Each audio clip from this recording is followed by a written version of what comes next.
Hello जी, हाय, good morning. बहुत बहुत स्वागत आप सबका, वेरी वार्म वेलकम। आइए शुरुआत करते हैं आज के दिन के करंट अफेयर्स के एमसीक्यूज की।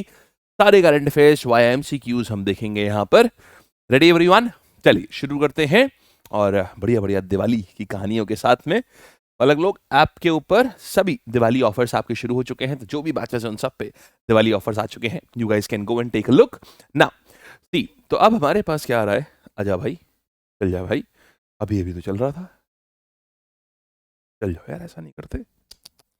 लो, कराएंगे हम तो बेइज्जती भरे बाजार में। अच्छा, ये टेलीग्राम चैनल है for you know what for. ये है आपका, जितने भी आपको नोट शोट चाहिए हैं, कुछ अभी मत बताइएगा, सब कुछ आपको इसी टेलीग्राम चैनल पे आपको सब कुछ मिलेगा। ठीक, ओके, आइए नाउ। सो प्रश्न ये आ रहा है, हम थोड़ा धीमे धीमे बोलेंगे, थोड़ा सा फीवर भी है, थोड़ा गला भी गया हुआ है। आप लोग अपना ध्यान रखें क्योंकि ये सीजन चेंज हो रहा है और इसमें बहुत लोग बीमार पड़ रहे हैं, तो आप थोड़ा सा ध्यान रखिएगा अपना। हमारे भी गले में भयंकर खराश है, आप लोग ध्यान रखिएगा अपना जरूर से। देखिए भाई, तो प्रश्न की बात करते हैं थोड़ा सा। अभी हाल ही में हमें पता है कि ब्रिक्स की समिट हो रही है, राइट? ब्रिक्स की समिट हो रही है और which country joined BRICS during BRICS summit? तो कौन सी कंट्री ने ज्वाइन किया है साहब? Which country join BRICS during the 16 BRICS summit? Saudi Arabia ने अभी किया नहीं है, टर्की ने भी किया नहीं है, ओके। ईरान ने, हाँ जी, ईरान एंड इजिप्ट दोनों ने किया हुआ है, राइट?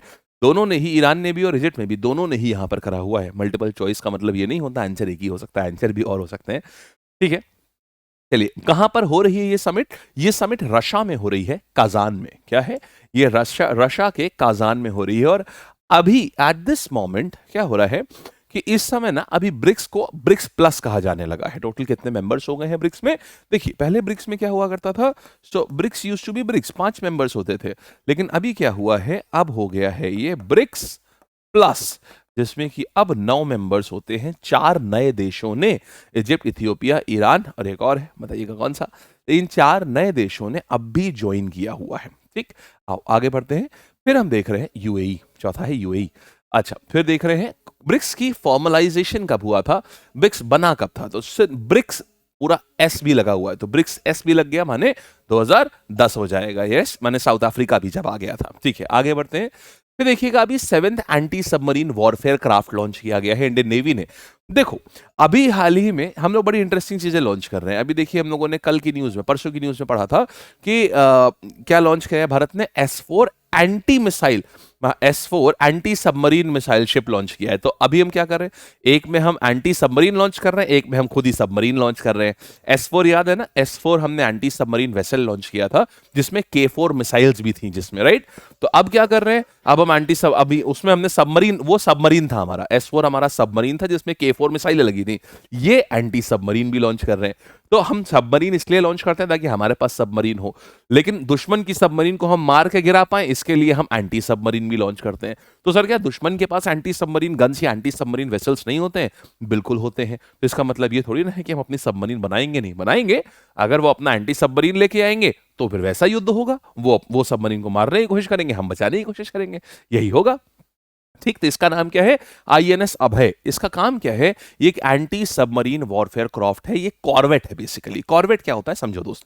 कॉर्वेट होता है, जैसे सबसे बड़ा, अगर हम बात करें नेवी में ना, तो सबसे बड़ा होता है एयरक्राफ्ट कैरियर, जिसके ऊपर पानी में चलती फिरता पूरा बिल्डिंग होती है। एयरक्राफ्ट कैरियर बहुत बड़ा सा होता है, तकरीबन 1 किलोमीटर लंबा शिप होता है। ऐसे करके ये शिप रहता है 1 किलोमीटर लंबा, बहुत बड़ा होता है।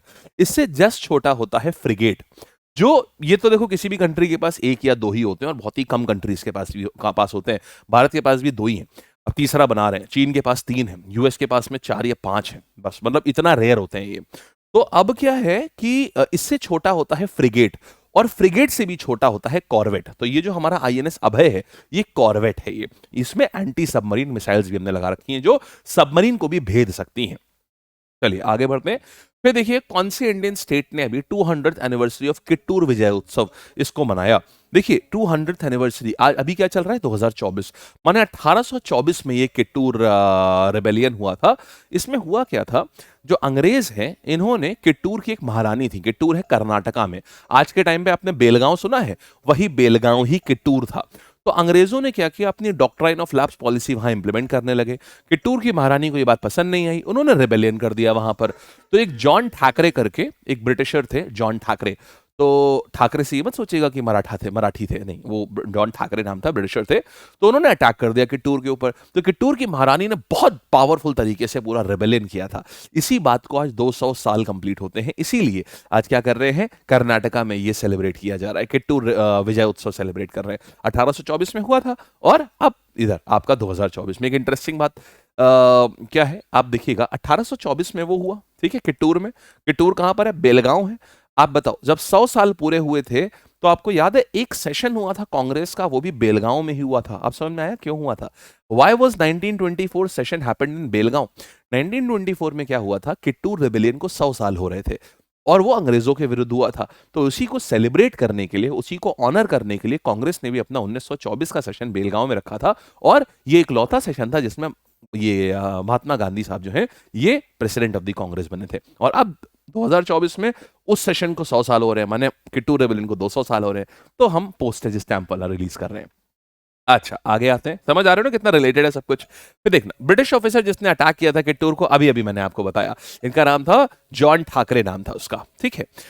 डॉक्ट्राइन ऑफ लैप्स के तहत छीनने की कोशिश करी गई थी। फिर पहला ड्राई पोर्ट ऑफ बिहार कहां लोकेटेड? देखो, ड्राई पोर्ट का मतलब क्या होता है? ड्राई पोर्ट का मतलब ये होता है, बिहार की अगर हम बात करें तो बिहार से बहुत सारा ट्रैफिक गुजरता है, क्योंकि कलकत्ता से जो भी चीज आपका दिल्ली की तरफ जाती है तो बहुत सारी उसका रास्ता बिहार से होकर निकलता है। तो झारखंड से जितना स्टील जाता है, कोयला जाता है, सब बिहार से होकर निकलता है। तो है क्या, बिहार के पास में एक स्ट्रॉन्ग रेल नेटवर्क है। ये काफी स्ट्रॉन्ग रेल से बहुत सारा सामान बिहार के पास से होके गुजरता है। फिर आप देखिए, गंगा नदी भी निकलती है बिहार से, सोन से निकलती है ना, तो गंगा नदी भी हो गई यहां से, है ना। फिर आप देखिए, एक रोड नेटवर्क भी, स्ट्रॉन्ग रोड नेटवर्क भी है, क्योंकि जीटी रोड भी निकलती है वहीं से। तो अब आप देखिए कि जीटी रोड भी है तो रोड भी है, रेल भी है, वाटरवे भी है, तीनों है। लेकिन बिहार से कुछ ओरिजिनेट नहीं होता है। बिहार में ऐसा कुछ नहीं है जो बहुत ज्यादा मात्रा में हो जिसको कि एक्सपोर्ट या इंपोर्ट किया जाए। तो इसके लिए क्या किया गया, यहाँ ड्राई पोर्ट बनाया जा रहा है। माने ड्राई पोर्ट क्या होता है कि एक बहुत बड़ा सा डिपो, मान लीजिए कि यहां पर ला करके साहब सामान हमने सारा रख दिया। अब जिस सामान को रेलवे से भेजना है उसको रेलवे पे भेज दिया, पानी तक पानी से भेजना है तो पानी से भेज दिया, रेल से भेजना है तो रेल से भेज दिया। माने इसको ड्राई पोर्ट बोलते हैं। यानी कि ये सामान कहीं ऐसा नहीं कि यहां पर कुछ रेलवे या रोडवे है, यहां से ये टाइप का कलेक्शन सेंटर हो जाएगा कि यहां से जो भी कंपनी हुई, जो भी कहीं से कोई माइनिंग हुई, सब लाके यहां पटक दिया, फिर यहां से आराम से अपना वो चला गया। तो वो बिहार का पहला बना रहे हैं, बिहार की कैपिटल पटना में, ठीक है। ये मतलब है इसका। बात समझ आ गई ना? अच्छी चीज है, मतलब एक अच्छा यूटिलाइजेशन है। और बहुत अभी ना बिहार को भी ये फील होने लगा है कि यार ये ना अपने भाई यूपी से काफी पिछड़ गया है। अब बिहार कोशिश कर रहा है उसको कैचअप करने की। आइए, अभी बहुत जल्दी ही आप देख सकते हैं बिहार में अभी शराबबंदी जो हुई है ना वो भी हट जाएगी, क्योंकि नीतीश कुमार साहब का कहना था, बहुत उनके नहीं, तेजस्वी यादव का कहना था, बहुत रेवेन्यू लॉस हो रहा है इससे बिहार को, और जल्दी ही ऐसा करा जाएगा कि यहाँ से शायद हटा दिया जाए, शराबबंदी हटा दी जाए। सिमिलरली कर्नाटका के चीफ मिनिस्टर साहब का कहना है, हम भी सोच रहे हैं कि जो हमारे वहाँ पे सी बीचेस हैं वहाँ पे शराब और वहाँ पर शैक्स जैसे गोवा में होते हैं, इन सब अलाउ कर दें ताकि लोग आराम से बीच पे बैठ के शराब वराब पिए, ताकि जो टूरिज्म जो है वो वहां का, कर्नाटक का टूरिज्म बूस्ट हो सके। बहुत ही बढ़िया नित नए तरीके हैं टूरिज्म बूस्ट कराने के। आइए, अच्छा, नया नाम क्या है? Singapore India, new name for the Singapore India maritime exercise. अच्छा, सिम्बेक्स की बात करते हैं। देखिए, सिम्बेक्स क्या है, नाम से ही पता चल रहा है, Singapore India maritime bilateral exercise, ठीक। तो ये अभी कहां पर हो रही है? ये अभी विशाखापट्टनम पास हो रही है, और यहां पर इसका नया नाम रखा गया एक्सरसाइज लायन किंग। ये एक्सरसाइजेस बहुत जरूरी होती हैं, क्योंकि देखिए युद्ध तो होते नहीं है वैसे भी, तो इन्हीं के बहाने सैनिक थोड़ा एक्टिव रहते हैं, वॉरफेयर जैसा उनको कुछ फील आता रहता है कि हाँ ये सब वॉरफेयर में चीजें होती हैं। तो सिम्बेक्स का ये सवाल जरूर आएगा एग्जाम में।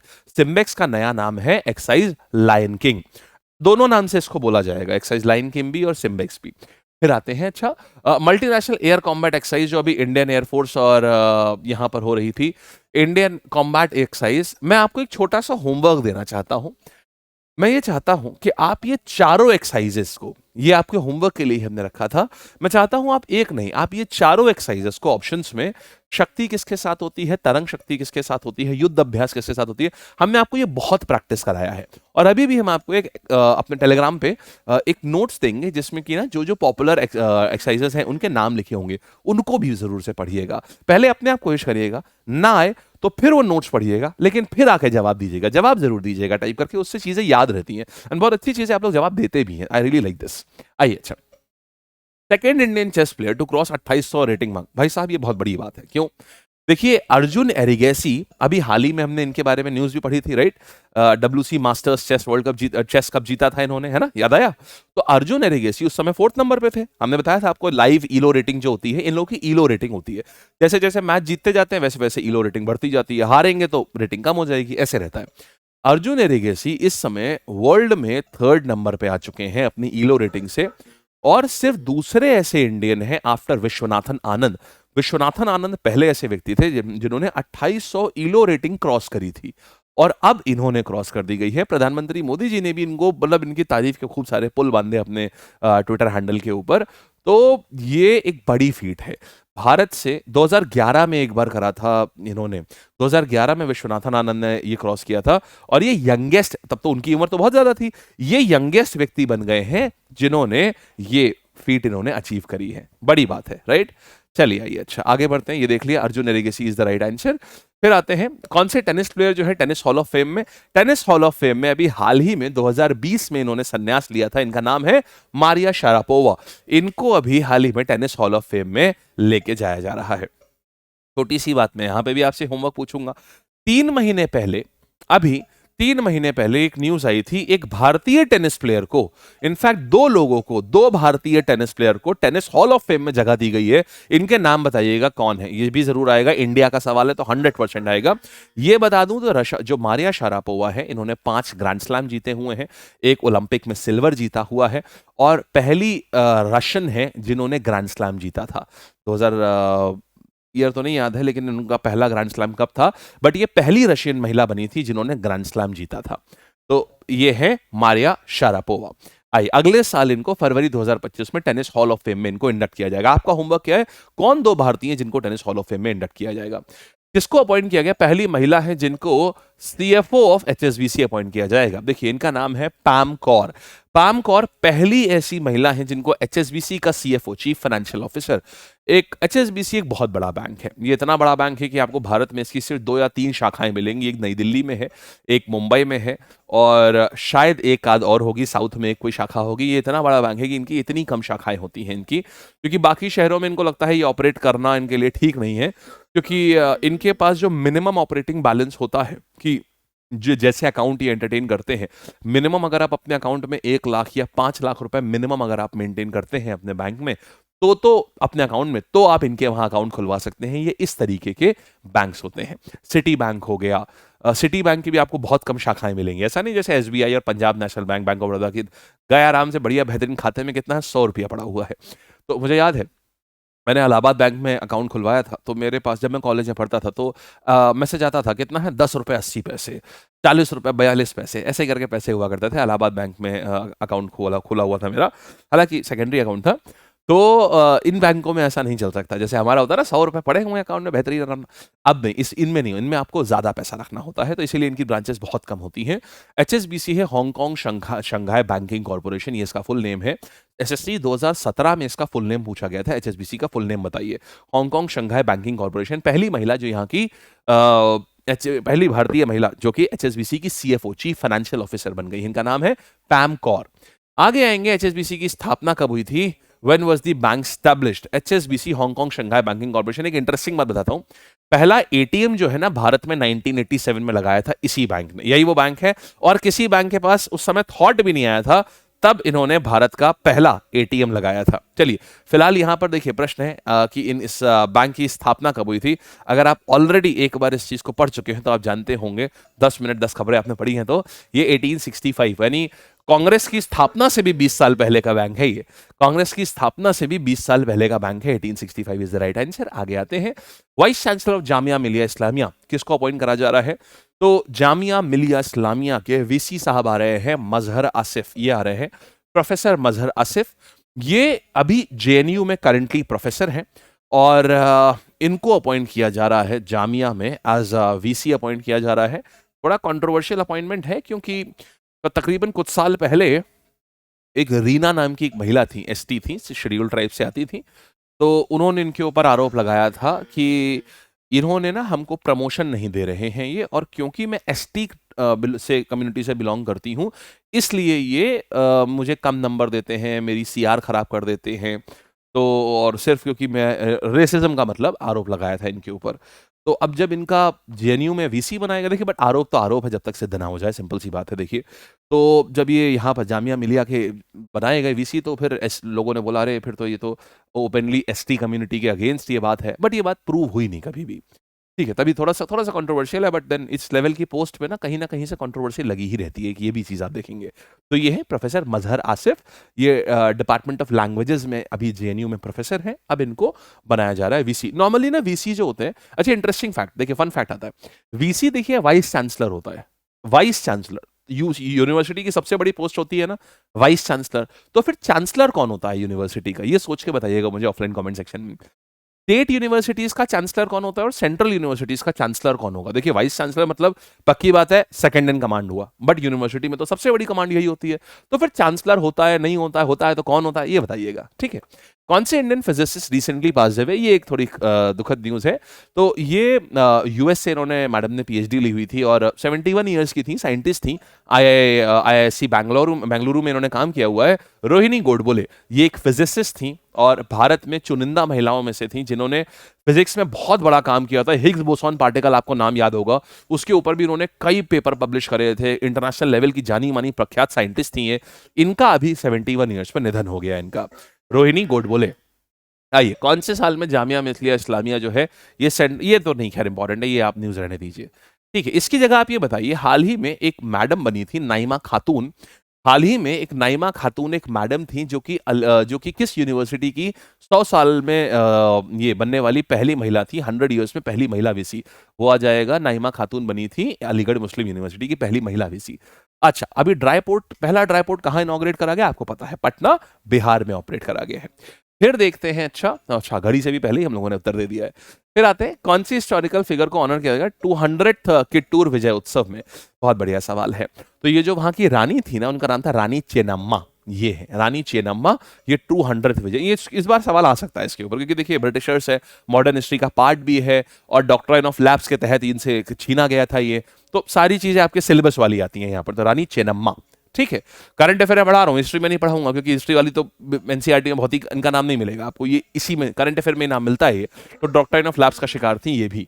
अच्छा, सिम्बेक्स की बात करेंगे तो सिम्बेक्स यानी कि सिंगापुर इंडिया, इसको नया नाम कौन सा है इसका? लायन किंग हो जाएगा। सिम्बेक्स का एडिशन कौन सा हो रहा है? हम 31वां, 1993 में हमने शुरुआत करी थी, 31वां हो रहा है हमारा। ठीक है, चलिए आइए, शाबाश, 31st एडिशन हो जाएगा ये। और कहां पर हो रहा है ये हो रहा है हमारा विशाखापट्टनम में। ठीक, चलिए जी, that's it for the day guys. यहां तक की सारी कहानी हमारे पास हो चुकी है, एंड अभी हम लोग रैप करेंगे। आई होप आपको सारी बातें अच्छे से याद भी रही होंगी, सब समझ भी आ गया होगा। लेट्स रैप इट अप और फिर से मुलाकात करते हैं आज अपने 10 बजे के सेशन में, रेलवे वाले, जिसमें हम लोग रेलवे के सारे रेलवे का पूरा PYQ सारी चीजें करते हैं। बहुत ही प्यारे सेशन से। एंड देन रात में वायरल जीके के सेशन में। ठीक है जी, thank you so much, bye, tata, take care. थोड़ी सी आवाज़ स्लो रही होगी, हो सकता है आज, तो अपनी वॉइस, अपनी वॉल्यूम बढ़वा लीजिएगा आप लोग थोड़ा सा, क्योंकि गले में, मतलब विक्स की गोली लोग खिचखिच दूर करो से भी खिचखिच दूर हुई नहीं। विक्स की गोली क्या, गोली ही गोली ले रहे हैं अभी हम, लेकिन थोड़ा गला जो है अभी नाजुक है अभी, तभी थोड़ा सा धीमे बोल रहे थे हम। ठीक है जी, चलिए, thank you so much, bye bye, tata, take care, all the best, thank you.